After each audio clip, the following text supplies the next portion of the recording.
20, 22, 24 വയസ്സുള്ള 3 വിദ്യാർത്ഥികളെ കൊടും ക്രിമിനലുകളെ പോലെ 17 കസ്റ്റഡി മരണങ്ങളാണ് പിണറായി വിജയൻ ഭരിക്കുന്ന ആഭ്യന്തര വകുപ്പിന്റെ കീഴിൽ നടന്നത്. പോലീസിന്റെ ക്രൂരമർദ്ദനത്തിനെതിരെ KSU പ്രവർത്തകർ DGP ഓഫീസിലേക്ക് നടത്തുന്ന മാർച്ചിന്റെ ദൃശ്യങ്ങളാണ് ഇത്.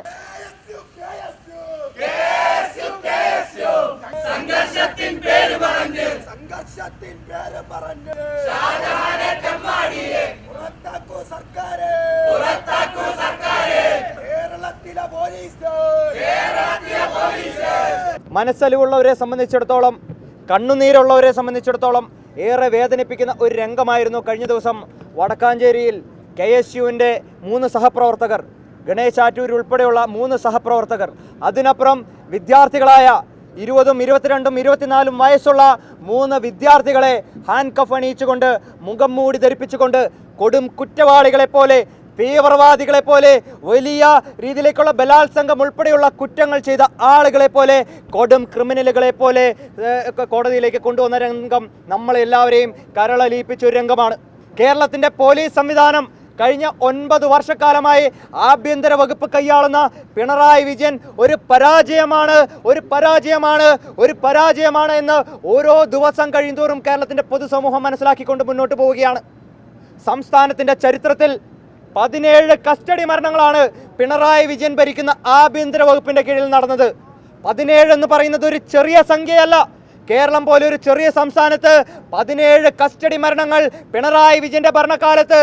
ഇവർ വലിയ മാനവികതയെക്കുറിച്ച് സംസാരിക്കുന്നുണ്ടല്ലോ, ഇവർ വലിയ മനുഷ്യത്വത്തെക്കുറിച്ച് സംസാരിക്കുന്നുണ്ടല്ലോ, ഇവർ വലിയ വിപ്ലവത്തെക്കുറിച്ച് സംസാരിക്കുന്നുണ്ടല്ലോ. എന്തേ ഈ 17 കസ്റ്റഡി മരണങ്ങൾ കേരളത്തിൻ്റെ പോലീസിൻ്റെ ജയിലറകളിൽ നടന്നിട്ട് ഒരക്ഷരം മിണ്ടാൻ ഇവിടുത്തെ കേരളത്തിൻ്റെ സാംസ്കാരിക നായകരെന്ന് പറയുന്ന തെമ്മാടികൾക്ക് സാധിക്കാത്തത്? പിണറായി വിജയൻ ഒന്ന് കണ്ണുരുട്ടിയാൽ, ഒന്ന് വിരളഞ്ഞൊടിച്ചാൽ വിറയ്ക്കുന്ന ആളുകളായി കേരളത്തിൻ്റെ സാംസ്കാരിക നായകർ അധപതിച്ചു എന്ന് പറയുന്നതാണ് ഈ കാലഘട്ടത്തിൻ്റെ ഏറ്റവും വലിയ അപജയമെന്ന് KSU പറയാൻ ആഗ്രഹിക്കുകയാണ്. 17 ആളുകളെയാണ് കൊല്ലാക്കൊല ചെയ്തത്.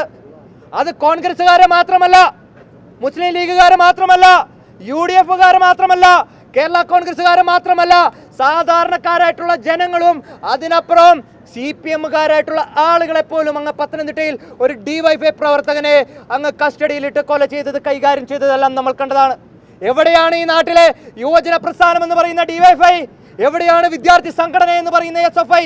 3 വിദ്യാർത്ഥികളെ കൈവിലങ്ങണിയിച്ചുകൊണ്ട്, മുഖം മൂടി ധരിപ്പിച്ചുകൊണ്ട് അജ്മൽ കസബിനെ പോലും അത്തരത്തിൽ കോടതിയിൽ ഹാജരാക്കിയില്ല എന്ന് പറയുമ്പോൾ എവിടെ എത്തിയിരിക്കുന്നു കേരളത്തിൻ്റെ പോലീസിൻ്റെ വികൃതമായിട്ടുള്ള മനസ്സ് എന്ന് ഞാൻ ചോദിക്കാൻ പോവുകയാണ്. നമുക്കറിയാം, BNSS 43 3-ാം ക്ലോസ് പറയുന്നുണ്ട് ഏതെല്ലാം ആളുകൾക്കാണ് ഹാൻഡ് കഫ് അണിയിച്ചുകൊണ്ട് അവരെ കോടതിയിൽ ഹാജരാക്കേണ്ടതെന്ന് വളരെ വ്യക്തമായിട്ട് പറയുന്നുണ്ട്. അതൊന്നും വായിച്ചു പഠിക്കാതെ, ക്ലാസ്സിൽ കയറാതെ, CPMകാരൻ കൊടുക്കുന്ന ഗ്രേസ് മാർക്ക് മേടിച്ചുകൊണ്ട് മാത്രം പോലീസ് സർവീസിൽ കയറിയ ശിവരഞ്ജിത്തിനെ പോലെയുള്ള ആളുകൾ കേരളത്തിലെ പോലീസ് സേനയിൽ ഇരിക്കുമ്പോൾ ഇതിലപ്പുറം നടക്കുമെന്ന് KSU പറയുകയാണ്. നമുക്കറിയാം, ഒരു 5-6 വർഷക്കാലം മുമ്പ് ഇങ്ങ് തലസ്ഥാന നഗരിയിൽ ശിവരഞ്ജിത്ത് എന്ന് പറയുന്ന ഒരു SFIക്കാരൻ, ഒരു കോഡിംഗ് ക്രിമിനൽ, ആ കോഡിംഗ് ക്രിമിനലിനെ പിൻവാതിലിലൂടെ പരീക്ഷ ജയിപ്പിച്ച് പോലീസ് സേനയിൽ കയറ്റിയ ആഭ്യന്തര വകുപ്പ് ഉള്ള ഒരു നാടാണ് ഈ കേരളം. അത്തരത്തിലുള്ള ശിവരഞ്ജിത്തുമാർ, ക്രിമിനലുകൾ, കോഡിംഗ് ക്രിമിനലുകൾ കേരളത്തിന്റെ പോലീസ് സേനയിൽ ഉള്ളിടത്തോളം സാധാരണക്കാരായിട്ടുള്ള ജനങ്ങൾക്ക് ഇവിടെ നീതി ലഭിക്കില്ല. ഏറെ പ്രിയങ്കരായ AICC ജനറൽ സെക്രട്ടറി സംഘടനാ ചുമതലയുള്ള KC വേണുഗോപാൽ കഴിഞ്ഞ ദിവസം പറഞ്ഞു, ഇത് ജനമൈത്രി പോലീസ് അല്ല, ഇത് കൊലമൈത്രി പോലീസാന്ന് പറയുന്നു. ഞങ്ങളത് അടിവരയിട്ട് പറയാൻ ഞങ്ങൾ ആഗ്രഹിക്കുകയാണ്. കേരളത്തിന്റെ പോലീസ് സ്റ്റേഷനുകളെ കൊലക്കളമാക്കിക്കൊണ്ട് ഇവിടുത്തെ സർക്കാർ മുന്നോട്ട് പോവുകയാണ്. ഒരക്ഷരം മിണ്ടാൻ പിണറായി വിജയൻ തയ്യാറാകുന്നില്ല. ആഭ്യന്തര വകുപ്പ് ഭരിക്കുന്ന പിണറായി വിജയന്റെ കസേരയ്ക്ക് പകരം അവിടെ ഒരു തണ്ടൊടിഞ്ഞ വാഴ വെച്ചിട്ട് ആ വാഴയ്ക്ക് ഒരു കൈത്താങ് കൊടുത്താൽ ഇതിലും മന്ദസോടുകൂടി ആഭ്യന്തര വകുപ്പ് ഭരിക്കുമെന്ന് KSU പറയാൻ ആഗ്രഹിക്കുകയാണ്.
എന്തായാലും വലിയ രീതിയിലുള്ള പ്രതിഷേധം തന്നെയായിരുന്നു KSUവിൻ്റെ ഭാഗത്തു നിന്നും ഉണ്ടായത്. ബാരിക്കേഡുകൾ മറികടക്കാൻ പ്രവർത്തകർ ശ്രമിച്ചു.